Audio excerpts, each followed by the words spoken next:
during the training kasi nga 'di ba ini-educate Yes po. niya yung mga tao. So ganun din kasi fine.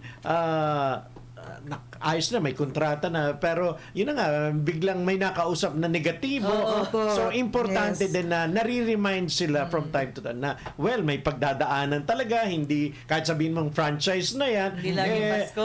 Totoo. hindi laging Pasko at ikaw pa rin yung magtatrabaho. Kumbaga hindi pwedeng nakaupo ka na lang diyan at mag-iintay ng ano. Kumbaga ikaw pa rin ang gagalaw. Lahat naman po yan. Even from the day of the orientation, business seminars na ginagawa namin sa iba't ibang mga areas, lahat po yan sinasagot na namin. Lahat po yan binibigyan na namin sila ng guidelines. No?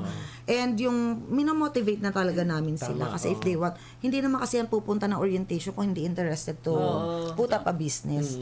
Kaya nga lang, nagkakaroon lang sila ng mga doubts. So yun ang kailangan natin Inang i-work out. ma-erase, dapat ma-erase yung mga doubts na yon. Ang talaga pinapoint out ko talaga, lagi silang maniwala sa power of attraction. Yeah. Kasi Tama. kapag ka nag-doubt ka, wala eh. Hindi talaga mag-workout yan.